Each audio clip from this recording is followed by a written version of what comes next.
Ave Maria, cheia de graça, o Senhor é convosco. Bendita sois vós nas mulheres, bendito é o fruto do vosso ventre, Jesus. Santa Maria, Mãe de Deus, rogai por nós pecadores, agora e na hora da nossa morte. Amém. São Padre Pio, intercedei por nós. Olá, caríssimo, paz e bem. Que alegria ter você conosco. Sou eu, missionário católico, deficiente visual, o Enio Viana.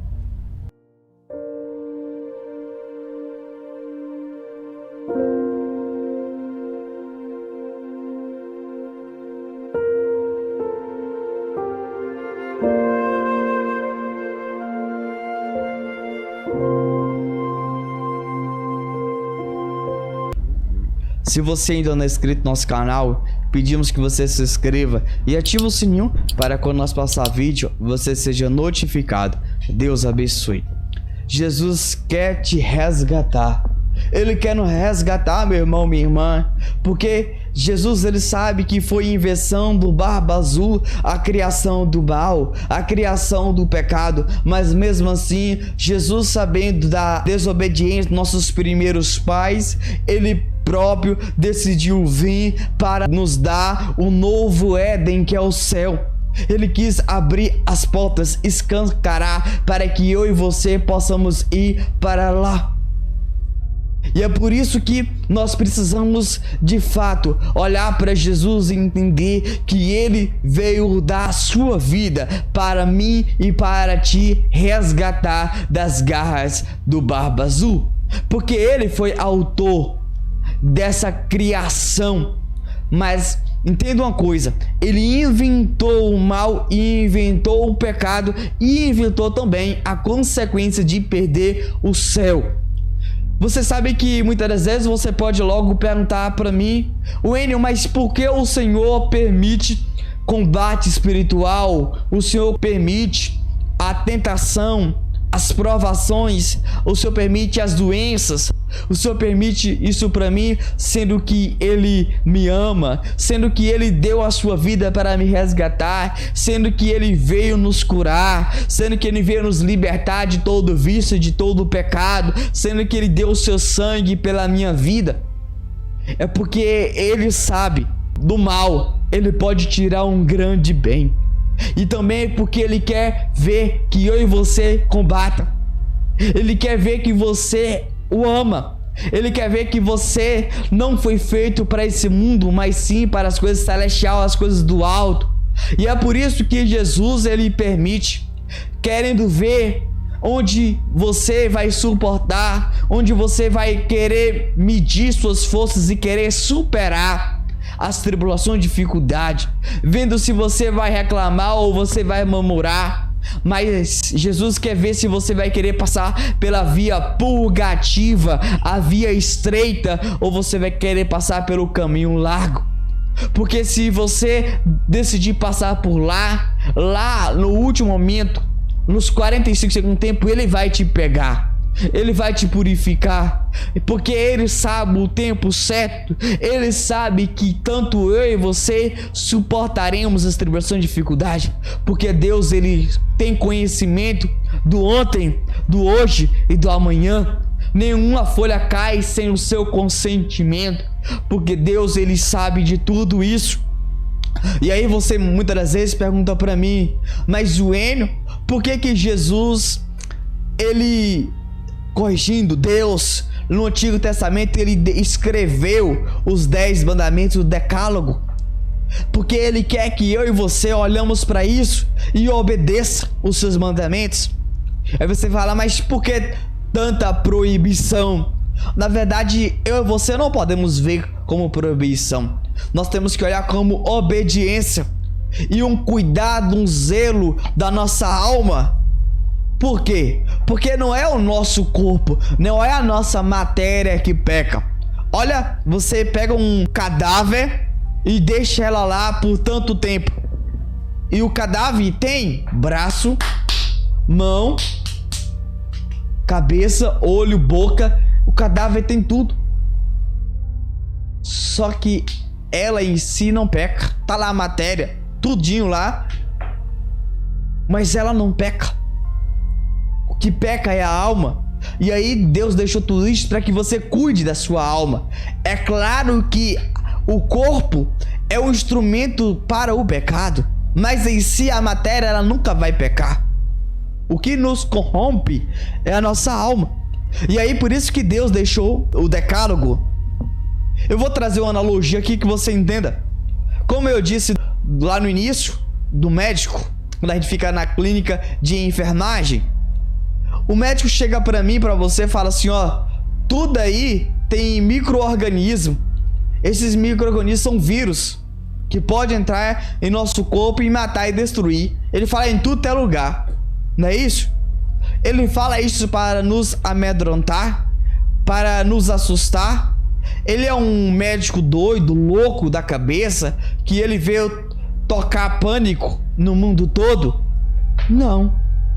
Ele veio nos avisar, nos alertar.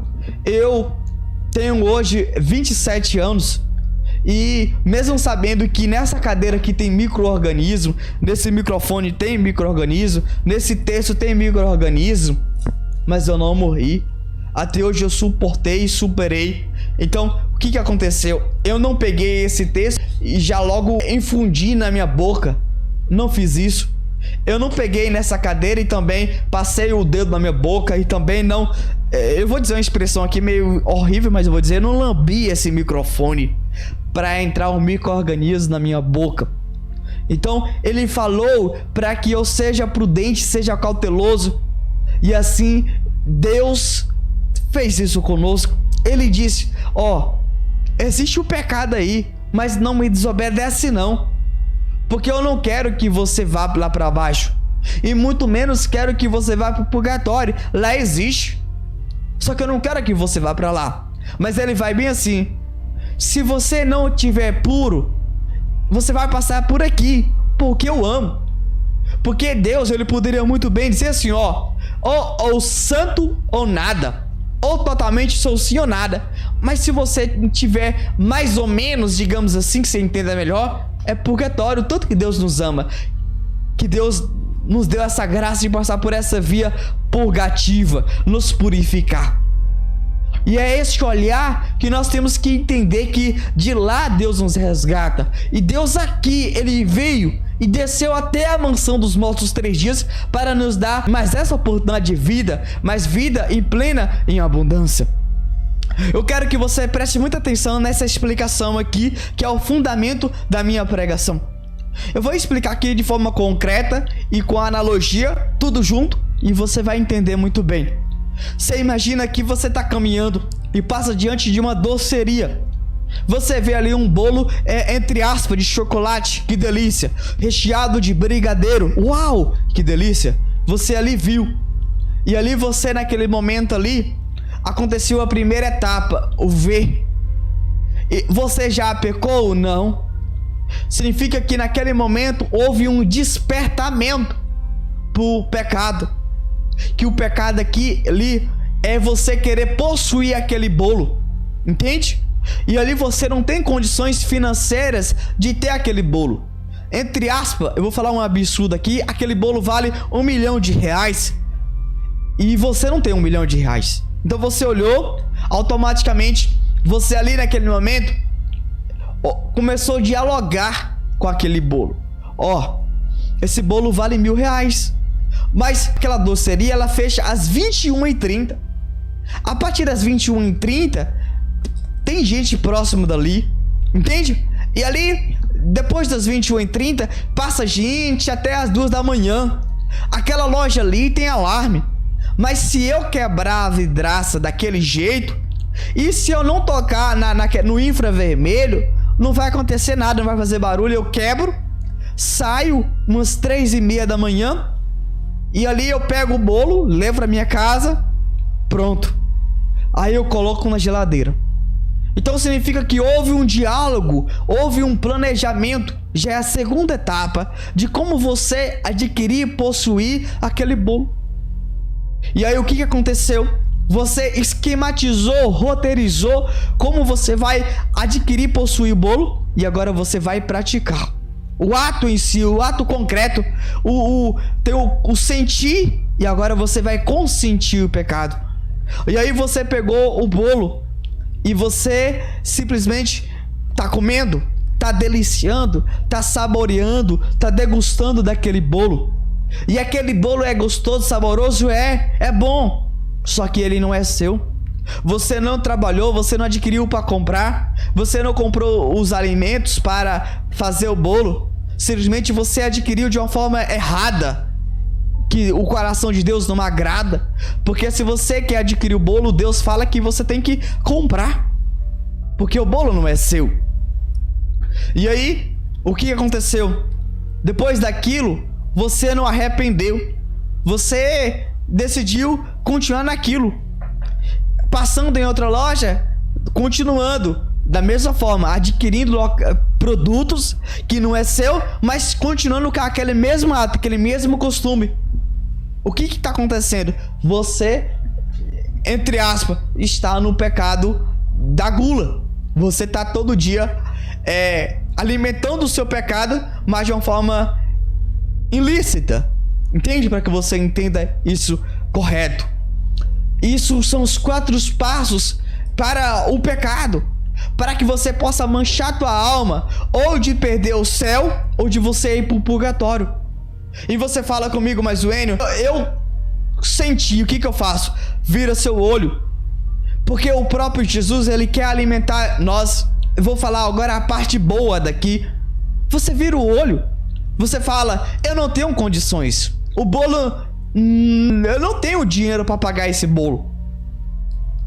E agora eu viro o rosto, e aí eu falo, um certamente Deus vai me dar condições de comprar. Parabéns para você.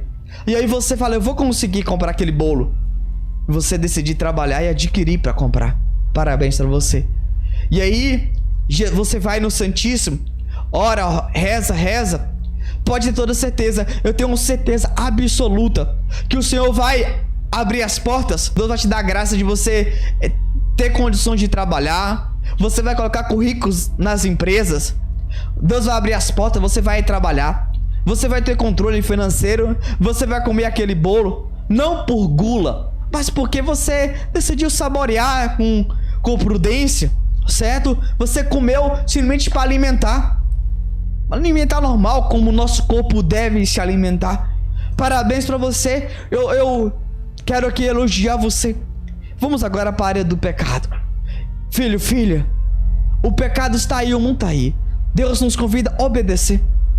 Vamos, não tenha diálogo com o Barba Azul, não. Eu vou comer o bolo. Hoje é sexta-feira, é dia de fazer penitência e me abster de carne. Mas o Senhor me quer alimentado. O Senhor quer me bem para rezar, para ir para a igreja, para a missa. Olha o Barba Azul. Não ouve ele não, filho, porque isso vai levar a purgatório. Você precisa domar você, colocar rédea em você e puxar você para outro lugar. Porque você quer o céu, você quer experimentar da glória celestial de Deus. Então você não pode obedecer o Barba Azul, porque ele está falando no seu coração. Falando o que para você? Não precisa fazer penitência, não precisa se abster de carne. Não, tudo bem, Deus é misericórdia, Deus ama cada um de nós. Pode comer. E aí você acaba comendo. E aí o Barba Azul, ele fala, não tem nada a ver não. Foi Deus que fez o mundo. Sim, mas Deus não fez o mundo com pecado. Lembre-se disso. Deus nos ama. Tanto que ele nos ama que ele nos deu o confessionário. Ele nos deu o sacerdote para que a gente procure ele e confesse nossos pecados. Porque através do sacerdote é um resgate. Porque o confessionário é o tribunal da misericórdia de Cristo. Ele quer dizer, eu te perdoo, diga seu nome, Wênio. Porque lá no confessionário, Jesus, ele nos resgata das trevas e nos dá o céu. Ele nos dá mais uma oportunidade de beber da glória, de beber mais uma vez das tuas delícias. E essa decisão que você tem que fazer, filho, filha, não tenha diálogo com o Barba Azul não. Mesmo que vai te custar caro obedecer às coisas de Deus, mesmo que faça você sofrer, mesmo que muitas vezes você quer fazer aquilo, mas você vê que aquilo pode levar para um vício e aquilo pode levar para devastação. Tome cuidado com isso. Eu te oriento você nunca ter diálogo com o Barba Azul. Sempre busque ter um diálogo com o Senhor, porque Ele próprio decidiu dar o seu corpo vivo e ficar lá no sacrário, lá no Santíssimo Sacramento, para que eu e você fosse lá, para que Ele quer te ouvir, Ele quer te ter um diálogo contigo, porque Ele não esconde, Ele não foge, Ele não distancia de nós, mas Ele sempre está no mesmo lugar. Eu tenho certeza que o sacrário da sua paróquia, da sua igreja, nunca mudou de lugar, nunca distanciou. Então o Senhor Jesus, Ele está lá. Ele está lá para te resgatar, para te dar essa vida, e essa vida em plena abundância. Eu quero convidar você, meu irmão, minha irmã, que quando você estiver no estado alerta, vermelho, tome muito cuidado. Porque, quero passar pelo purgatório. Não pensa assim. Vamos pensar em querer amar Deus cada vez mais, em ir pro céu. Não tenha diálogo com o Barba Azul. Não vá pro purgatório. Vamos pro céu. Porque Jesus, Ele permitiu a gente passar pelo purgatório porque Ele nos ama, porque Ele não quer nos perder. Ele quer que todos nós sejamos contemplados, mesmo com as mínimas manchas. Ele quer resgatar nós. Mas você que é obediente, você vai querer obedecer o Senhor, obedecer ao Evangelho, e não vai passar por nenhum desses passos que eu te ensinei aí para chegar à ofensa a Deus. Você não vai fazer isso, mas você vai olhar tudo que eu estou te catequizando, dizer: eu quero obedecer o hino, não para obedecer o hino, mas para me vencer e superar, para me ganhar o céu e o paraíso. Amém. Quero convidar você a prestar atenção nesse relato que nós retiramos do nosso site, que nós vamos ler a partir de agora. Quero convidar, preste atenção, por favor. Se você não é inscrito, se inscreva e deixa o like, por favor, isso vai nos ajudar bastante.